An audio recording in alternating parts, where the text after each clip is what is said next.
फटाफट खबरों के बाद अब खबरों में आगे बढ़ते हैं।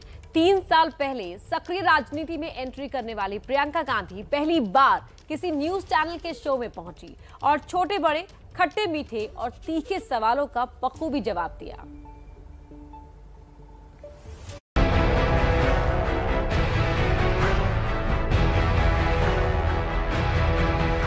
एबीपी न्यूज के खास शो घोषणा पत्र में प्रियंका गांधी पहुंची तो उनके सामने पहला ही सवाल था पार्टी के घोषणा पत्र को लेकर। मैंने देखा है कि चाहे भाजपा हो चाहे समाजवादी हो, हमारे घोषणा पत्र के ही पॉइंट्स उनके घोषणा पत्र में है। समाजवादी पार्टी भी, भाजपा भी धड़ाधड़ महिलाओं के लिए घोषणाएं कर रहे हैं। तो उनके देखिए, उनका जो है अतीत पर ध्यान रहता है कि कांग्रेस पार्टी ने 70 सालों से किया क्या। तो जब अतीत पे ही ध्यान होता है तो भविष्य का निर्माण कैसे होगा। प्रियंका से ये सवाल भी पूछा गया कि चुनाव में ध्रुवीकरण की राजनीति के बीच कांग्रेस कहां खड़ी है और अपने लिए रास्ता कैसे बना पाएगी। तोड़ना पड़ेगा, क्योंकि जिस दिशा में देश जा रहा है वो सही नहीं है। और जब राजनीति का मकसद यही होता है कि सत्ता में रहना है और लोगों के जज्बातों का इस्तेमाल करके सत्ता में, किसी भी हालत में सत्ता में रहना है, तो देश आगे नहीं बढ़ सकता। इसीलिए हमें इस तरह की राजनीति को तोड़ना पड़ेगा। प्रियंका गांधी ने कानून व्यवस्था के मामले में योगी सरकार के खुद की पीठ थपथपाने पर सवाल उठाए। कहा, एनकाउंटर और बुलडोजर वाले शासन का मतलब अच्छा लॉ एंड ऑर्डर नहीं। प्रियंका गांधी ने चुनाव बाद समाजवादी पार्टी के साथ गठबंधन होने का इशारा भी दिया। आपने कहा कि चुनाव के बाद में हो सकता है कि गठबंधन हो जाए, तो इसको हम कैसे समझें?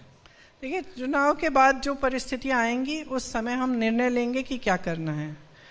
और ये मैं इससे पहले नहीं कहना चाहती कि क्या करेंगे क्या नहीं करेंगे। देखते हैं चुनाव में क्या होता है, उसके बाद देखते। टुकड़े टुकड़े गैंग की लीडर कांग्रेस है, इस आरोप पर भी प्रियंका गांधी ने जवाब दिया। जो एलिगेशन लगा रहा है वो समझाए ना, वो समझाए कि टुकड़े टुकड़े गैंग क्या है। इसके देश को बनाया किसने है? जो कहते हैं कि 70 साल में कुछ नहीं हुआ, उन्होंने 7 सालों में क्या किया है?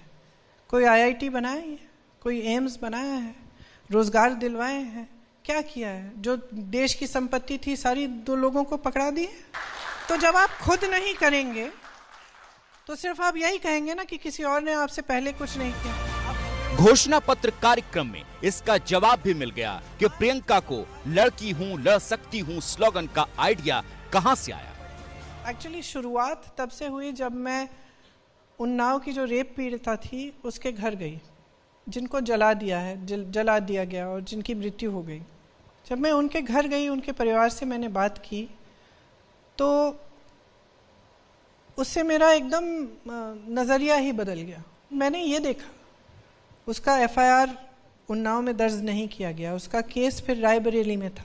तो सुबह सुबह 6 बजे उठ के वो जो ट्रेन थी वो लेके रायबरेली खुद जाती थी अकेले, ये जानते हुए कि कोई उसके पीछे पड़ा हुआ है, कि उसको मारने की कोशिश करेगा। जानते हुए अपने पिता को कहती थी, नहीं पापा, ये मेरी लड़ाई है, मैं खुद लड़ूंगी। इस लाइन से मैं बहुत ज्यादा प्रभावित हूं। प्रियंका ने 2 टूक कहा कि यूपी में संगठन मजबूत करने और कांग्रेस के रिवाइवल में टाइम लगेगा। ये संघर्ष लंबा चलने वाला है, लेकिन दिल्ली की सत्ता पर कांग्रेस की वापसी कब होगी, प्रियंका इसका जवाब डाल गई। देखिए, मैं ज्योतिषी तो नहीं हूँ, मैं नहीं कह सकती कि कांग्रेस सत्ता में कब आएगी। मैं ये जरूर कह सकती हूँ कि कांग्रेस की जरूरत है। एबीपी न्यूज पर घोषणा पत्र में बातचीत के दौरान प्रियंका गांधी ने सबसे बड़ा ऐलान किया खुद के चुनाव लड़ने को लेकर।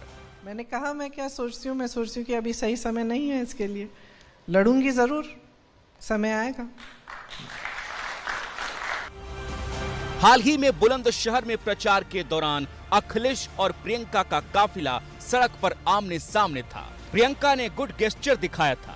घोषणा पत्र में प्रियंका ने कहा कि वो योगी और मोदी जी के लिए भी वही सम्मान दिखाएंगी, लेकिन बीजेपी से वैसा सम्मान मिलने पर प्रियंका को शक है। जैसे मैंने कहा, हमारी विचारधारा अलग है। हम उनकी राजनीति से, हमारी राजनीति अलग है। इसका मतलब ये नहीं है कि हम आदर सम्मान नहीं करें, ये तो हमारी सभ्यता है। प्रधानमंत्री हैं इस देश के, मुख्यमंत्री हैं उत्तर प्रदेश के, क्यों नहीं आदर जरूर करेंगे हम। वो हमारा करेंगे कि नहीं, ये नहीं मालूम। आपको ऐसा क्यों लगता है? उनकी बातों से पता चलता है कभी कभी, क्योंकि वो सिर्फ राजनीतिक बात नहीं करते, बड़े निजी हमले करते हैं।